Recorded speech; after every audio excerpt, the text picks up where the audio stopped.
I'm making another album. And it's been a while since I've recorded any of these podcast episodes because I've been focused on making the album over this Christmas and New Year period, over and above talking about making the album. You see, what I realised was, because I really wanted to have some proper time off and spend it with the family, my 4 little boys and my wife and my cats, 2 cats, I really wanted to, I really had to kind of strip things down, pare things back and go, okay, I'm going to focus on one thing. And that one thing was really embedding a daily practice, embedding the habit that I talked about where when I first get into my studio, immediately doing a splurge or doing a session, a music session, and I really wanted to embed that into my life while I was not working exactly, while I wasn't working on the business, because when things kick off just in a couple of days now, what will happen is it can end up falling off.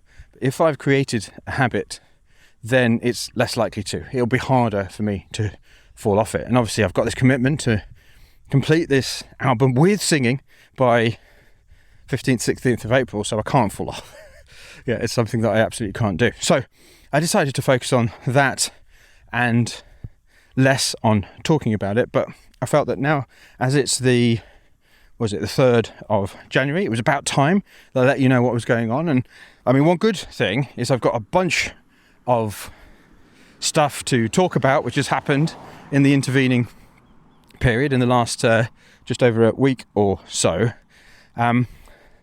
So I've got a lot of subjects which I've, a lot of insights and ahas that I've had from doing this. But I just wanted to record this very quick little mini episode to let you know that I'm still here. I'm still making the album. I completed my 100th splurge. When was it? It was on New Year's Eve. Yeah, it was actually on New Year's Eve that I completed the 100th splurge. And now I have these 100 splurges. The problem is, well, what do I do with them? And how does the... because I want to continue doing the splurges, because one of the realizations I had was that my ability to sing and come up with lyrics at the same time and play has been improving very quickly. I mean, to be honest with you, it's not hard because it was pretty bad. But anyway, so it's been improving very, very quickly, simply as a result of splurging. And through the last, since I started this whole singing thing, I kept on saying to myself, I'm going to do some practice, and I'm going to do some singing practice, and I'm going to do some vocal exercises. And I think in all of that time, I did it once. Right. So I was like, okay, this is obviously not something that I'm going to do in my daily life just as a rule. So how do I make practice part of the process? There's actually an album, a podcast episode about this. And what's obviously happening is that it's working. That what I decided to do, which was really focus on the reviews and doing the splurging, has been improving both the singing and the performance, and it's more in tune now. I'm starting to get a bit of a better tone now.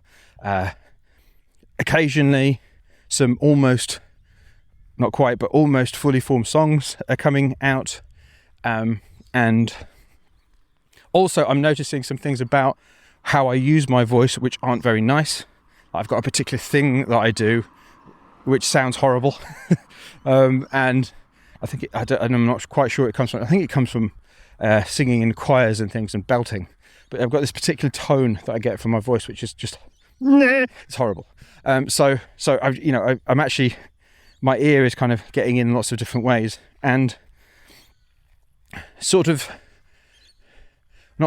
completely, the quality in general of the splurges that I'm doing is going up. Not because I'm focusing on the quality in the actual splurging, but reporting on it, I mean, having now listened to all of the 100, it is quite striking how much better in general things are now. Now, this is probably what I will finish on today, because I'm about to get back to my studio. So here's something about practice and splurging that, in terms of the quality, that you might not be aware of. So it obviously is not the case when you're practicing anything, or as I'm doing, practicing through splurging, is that you're going to have outliers. So for instance, one of the songs, I think it was number 5, or it was very, very early on, that just came out, is still probably in the top 20. I haven't really done an exact calculation, but I don't know, it's probably still in the top 20 of things that I did, even though it was amongst the first, right?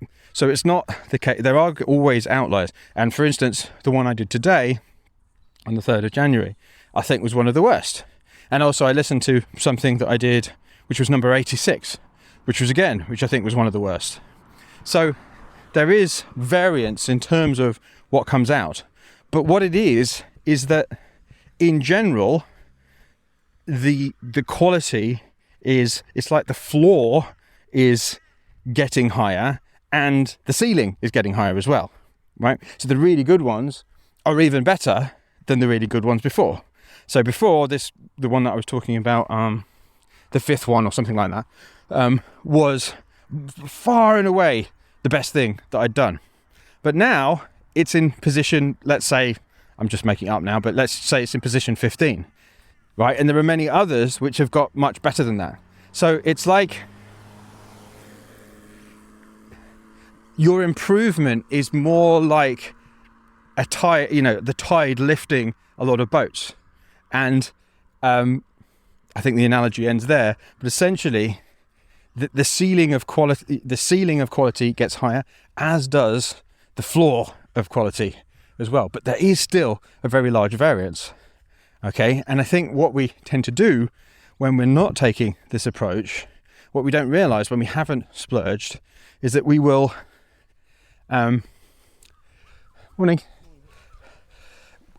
is that we just focus on that particular piece of music, that particular moment.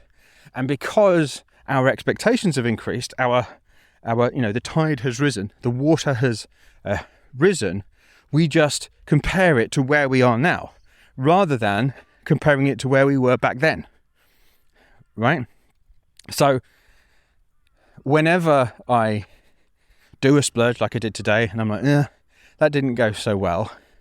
I mean, to be honest with you, it doesn't have much of an impact anymore, but let's say it did. Let's say I do a splurge and I'm like, I didn't like that. That was terrible. Well, first of all, I've always got to remember, I don't know.